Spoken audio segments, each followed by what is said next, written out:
Então, a Uhum. Ingrid, ela é assistente social, especialista em sociologia e saúde pela Universidade de Medicina do Porto, de Portugal, mentora de negócios da ABEMEN, professora de pós-graduação e CEO da Espiral Soluções Socioculturais, que é uma empresa especializada em leis de incentivo, editais, produção cultural, com projetos de economia criativa, responsabilidade social e sustentabilidade. Todos os projetos da Ingrid estão aliados com a ODS, que é o Objetivo do Desenvolvimento Sustentável. E a Ingrid também faz parte do Sistema B. Vamos conhecer essa linda história que depois de 18 anos de pesquisas e vivências nesse mundo corporativo e um voo de asa delta, decidiu abrir o seu próprio negócio. E um negócio de muito sucesso na área de economia criativa e sociocultural. Então, Ingrid, seja bem-vinda. Conversa um pouquinho com a gente contando essa sua trajetória, como que foi esses 18 anos no ambiente corporativo, o que foi o momento, né, da virada de você querer realmente fazer essa transição para ser dona do seu próprio negócio. Então, Patrícia, na verdade, eu vim do ambiente das ONGs, né, do terceiro setor. Eu iniciei minha trajetória, assim que eu me formei na UFRJ, em serviço social, eu peguei um desafio logo de cara, assim. Eu fui atuar como coordenadora de projetos de uma ONG, né, de uma ONG, aonde esse projeto ele estava saindo de uma forma de investidor, que era uma ONG internacional que funcionava dentro do NESA da UERJ, para executor. Né? Então, eu tive um desafio de montar uma equipe, me relacionar com uma equipe que eram de pessoas com muito mais experiência do que eu. Eu exatamente tive uma inteligência emocional, digamos, ao invés de pegar uma equipe como eu, recém-formada, eu criei uma equipe com pessoas com doutorado, mestrado, pessoas que eu pudesse também, dentro dessa lógica, aprender com elas. E foi um desafio, porque imagina uma recém-formada tendo que atuar com uma equipe de pessoas que já tinham experiência. Então, eu fiquei muito tempo nesse projeto, e aí lidando com população mais diversas possíveis, e em especial com jovens de periferia. Era um projeto de prevenção de HIV/AIDS, né, DST, HIV, AIDS, e assim eu comecei uma militância, né, num ativismo dentro desse universo de saúde e HIV/AIDS, aonde eu aprendi muito, mas muito, todo o processo de quebra de patente, todo o processo de ativismo social, e foram as ONGs AIDS as percussoras de muito do que nós temos hoje, em termos de conquistas sociais. Né? Então, eu venho da saúde, onde eu costumo dizer que projetos de prevenção de HIV/AIDS e tuberculose e outros, né, que tem dentro do Sistema Único de Saúde, faz com que nós tenhamos assim uma experiência em gestão, né, de processo. Aí eu fui consultora, fui gerente de programas do governo do estado, onde eu fui gerente de inclusão produtiva, que na época era geração trabalho e renda, né? E aí eu conectei com atividades de pelo menos 80 municípios do estado do Rio de Janeiro. Então, assim, um mapeamento muito rico de potências dentro da área de inclusão produtiva. Por exemplo, o que Varriçai promove em termos de artesanato, o que Porciúncula tem em relação ao artesanato, a fibra da taboa de São Francisco de Itabapoana, que hoje nós vemos nas esteiras. Da onde vem esse material? Vem dali, de São Francisco de Itabapoana. Então, assim, um mapeamento rico em relação a essa área de artesanato e moda na época. Eu fui gerente. E com isso, assim, fui entrando dentro do universo da economia criativa através desse programa. Então, você vê, eu iniciei na saúde e fui para dentro de um programa de atendimento, atenção integral à família, que é o antigo PAIF, que hoje é o Bolsa Família, e atuei nessa perspectiva de visibilidade do que os municípios têm de ativo cultural e econômico para beneficiamento dessas famílias. Passado isso, prestei uma seleção para o Sesc São Paulo. Mais um momento onde todas essas interações se falaram. Porque eu fui animadora cultural do Sesc Sorocaba, que era uma lona de circo, não era nem perto do circo voador daqui, era uma lona de circo, que hoje é uma unidade totalmente sustentável, que, para você ter noção, a água do Sesc Sorocaba, ela é proveniente de todo um aspecto da luz, do sol. Eles têm uma unidade totalmente sustentável, toda em energia solar. Então, isso é hoje.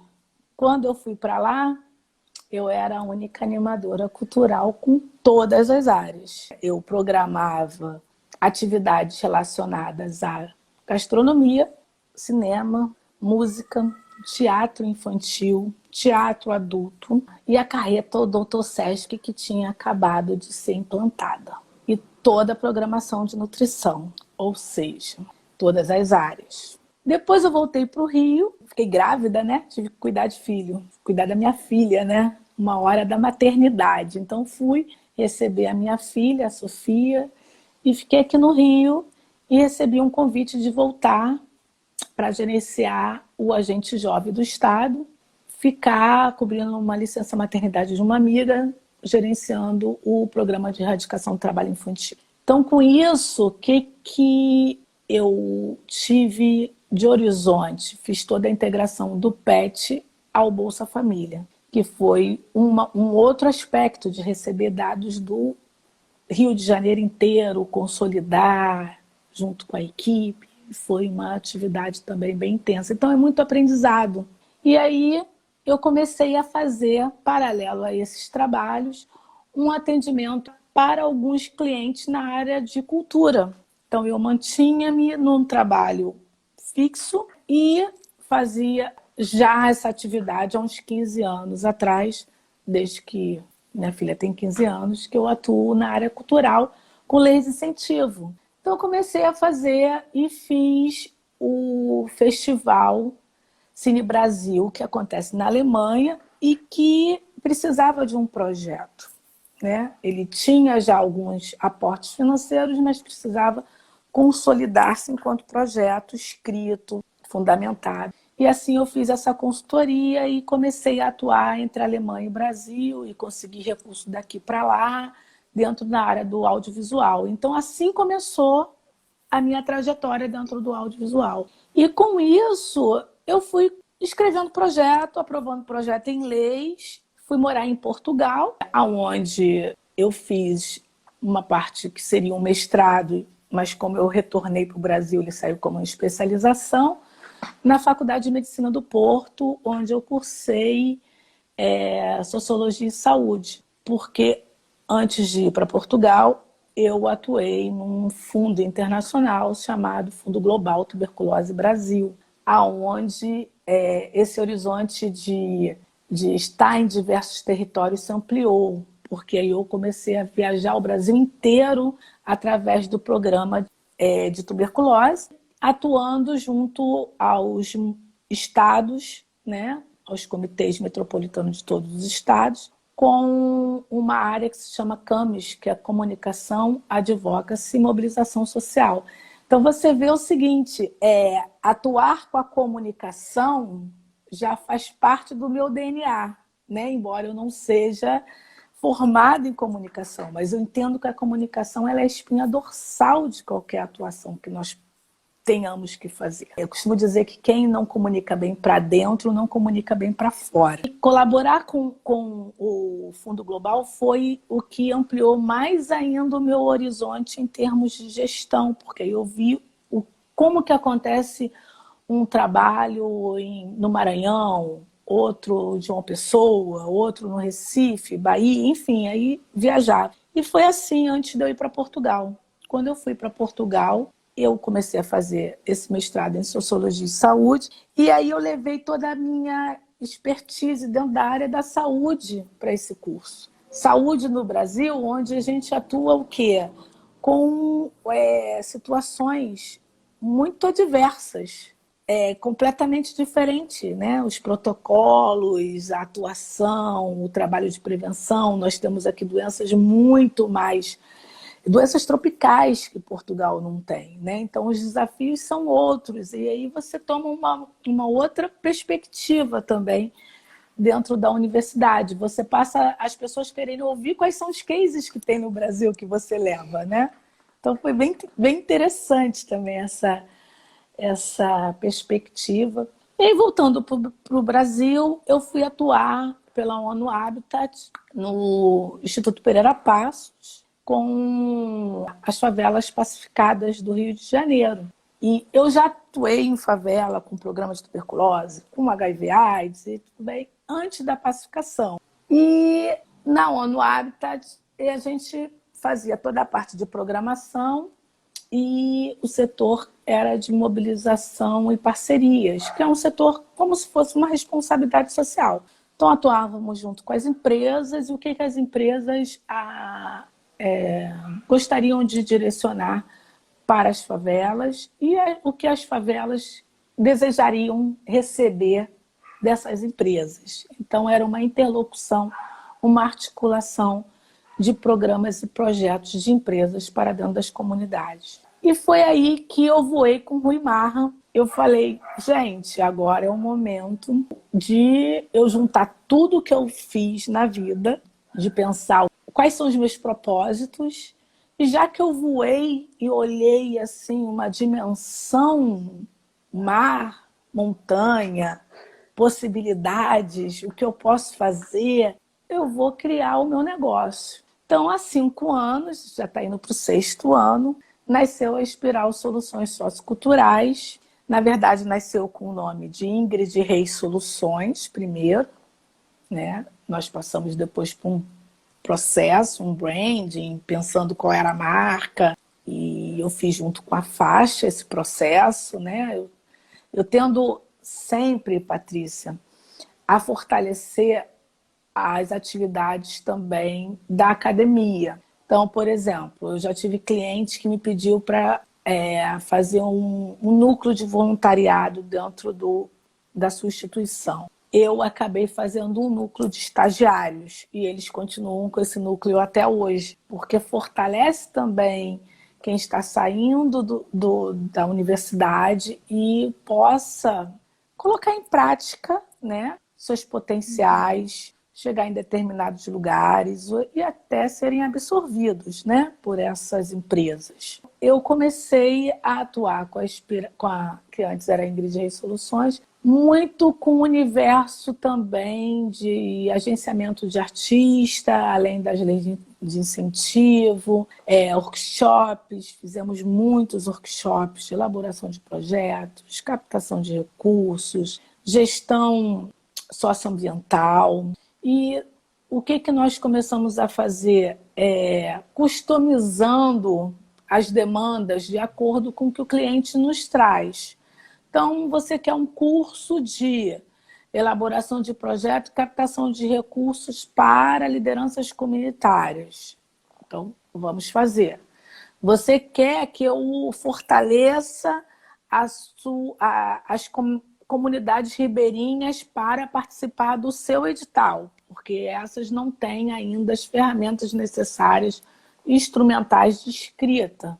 Nós fazemos. Esse é um trabalho que nós fazemos muito para o terceiro setor e para empresas, porque as empresas encomendam esse tipo de trabalho, de demanda, né, para que as próprias instituições consigam escrever os seus projetos e absorverem os recursos daquelas empresas que estão ali, né? Digamos, um grande empreendimento vai acontecer em Duque de Caxias. Então, como que as instituições conseguem elaborar um projeto para aquela empresa que vai implantar o empreendimento? Entendeu? Então, assim, uma escutativa das demandas, e aí nós partimos para instrumentalizar essas ONGs ou lideranças comunitárias a escreverem seus projetos. Isso nós fazemos também. E, aos poucos, quando a Espiral passou por esse brand, não foi à toa, eu vim de um processo de ser mentorada.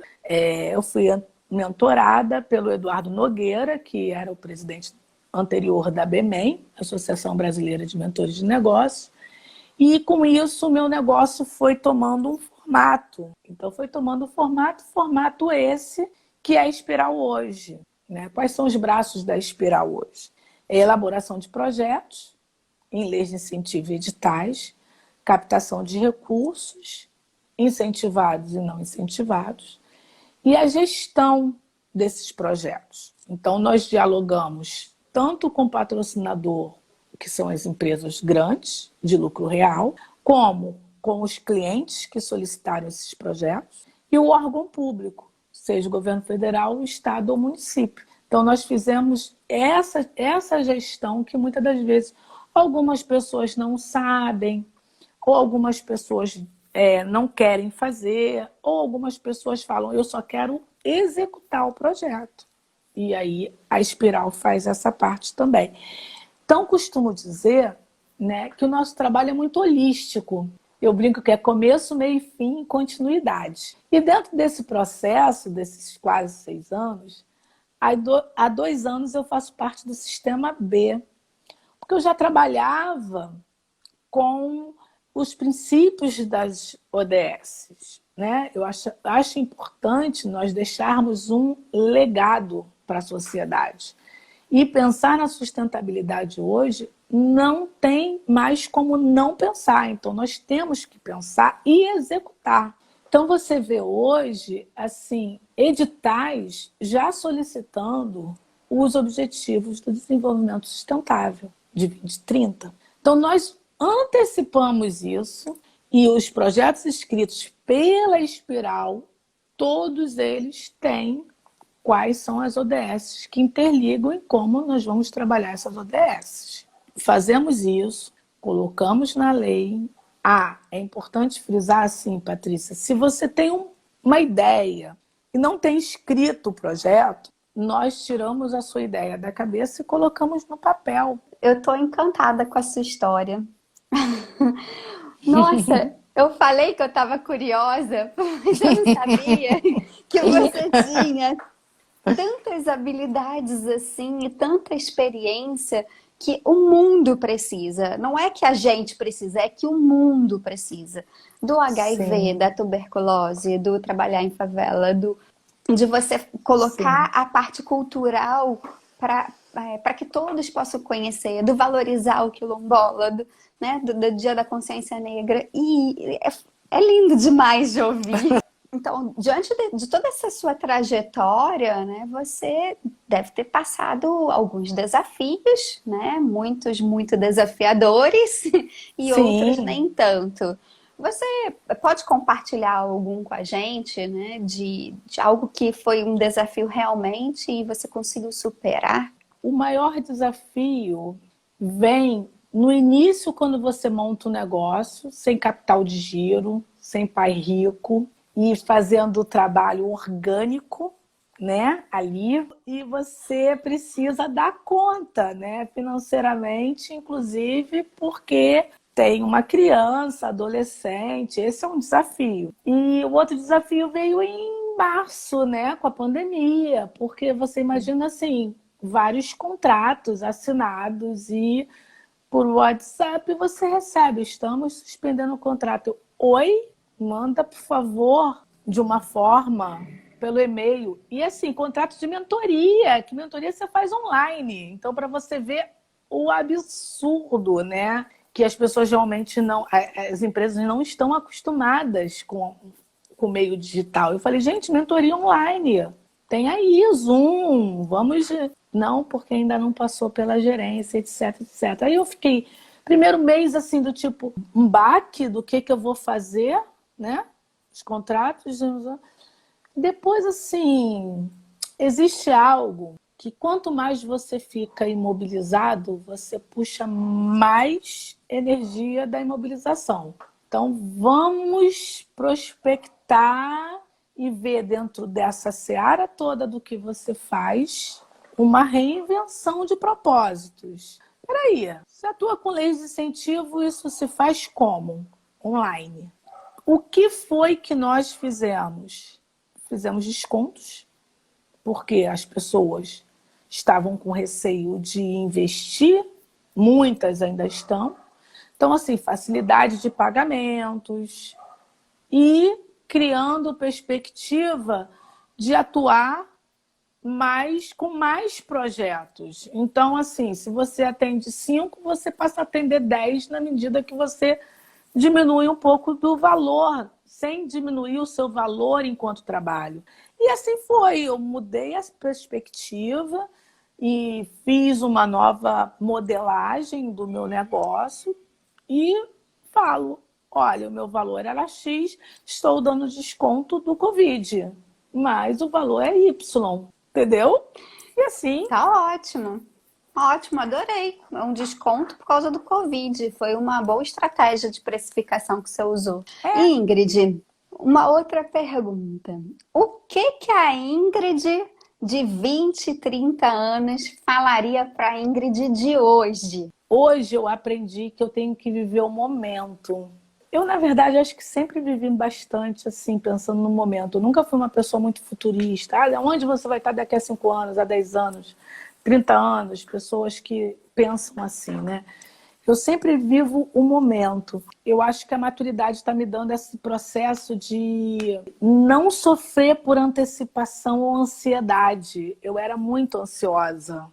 Por mais que eu vivesse esse momento, eu tinha uma preocupação intensa, né? E era muito reclamona. Então, eu acho que hoje você tem que ter um processo diferente, que é agradecer a cada instante aquilo que você conquista, mesmo aquilo que não deu certo, eu confio muito que é para que eu possa monitorar e avaliar que não deu certo, por que não deu e como pode dar, mas sabendo que é uma corresponsabilidade, assim.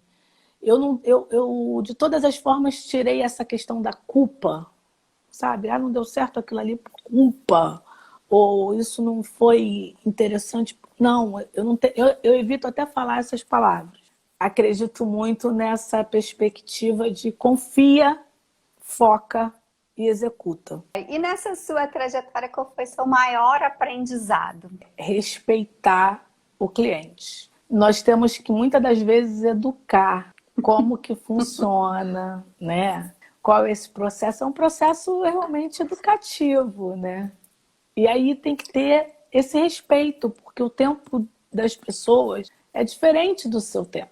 E quando existe o respeito no relacionamento, tudo tende a conspirar a favor, né? E a experiência do cliente ser muito mais intensa, né? E aí o seu cliente vai virar o seu marketing, a sua venda, porque ele vai fazer propaganda positiva do seu próprio negócio. Eu, às vezes, quando faço uma oficina, eu faço telefone sem fio de propósito. Uma das turmas, acho que foi a melhor turma que eu tive uma vez no Sesc, assim, no final saiu tudo igualzinho ao início, de tão ligados que eles estavam, sabe? O que eu quero dizer é o seguinte, muitos clientes chegam até mim pelo boca a boca.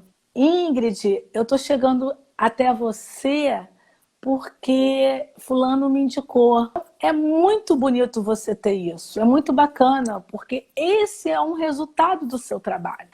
E outra coisa que eu aprendi, tá? A fazer contrato. O que não está no contrato, não está no contrato. Você não vai Então, poder reclamar nunca. esse contrato é para tudo, desde a mentoria até uma atividade, um serviço, até a relação entre as partes, uma relação de parceria. Você precisa ter um contrato. Nossa, quantos problemas a gente tem quando não tem um contrato. E aí sim que a inadimplência da empresa se eleva e muito você não tem nem como recorrer. Então, para a gente finalizar, eu gostaria que você deixasse uma mensagem para quem está nos ouvindo agora e para quem vai nos ouvir depois, né, que esse vídeo vai ficar gravado no IGTV. É uma mensagem que possa inspirar outras pessoas. Acreditar no seu propósito e no propósito da sociedade, para deixar um legado para a sociedade. Não importa só você querer fazer um serviço que seja o seu bem, mas sim qual o impacto que você está deixando em termos de resultados, né? Então, assim, acreditar no propósito eu acho que é fundamental, porque você pode ficar um dia com os seus serviços que não entra um recurso, mas você tenha confiança, porque quando você mantém o seu propósito, você consegue fazer com que todo o ecossistema flua. É um desafio, mas é manter-se dentro do seu propósito. Que bacana. Bom, então quero te agradecer por você ter compartilhado sua linda história com a gente, né, de muitas áreas diferentes que você passou e que você realmente faz a diferença nesse mundo, né? Dessa forma que eu já te via como uma empresária de sucesso. Agora eu vejo como uma empresária de sucesso fazendo a diferença nesse mundo, servindo o mundo com a parte social e cultural. Muito obrigada por você compartilhar a sua história com a gente. Obrigada, Patrícia, pelo convite. Totalmente feliz aqui eu estou saindo desse encontro. Agradecendo a todos que estiveram presentes. Adorei essa conversa. Muito obrigada pelo Imagina. convite. Ó, um beijo, então. Tchau, gente. Obrigada, Ingrid. Tchau, até a próxima. Obrigada. Gratidão a todos.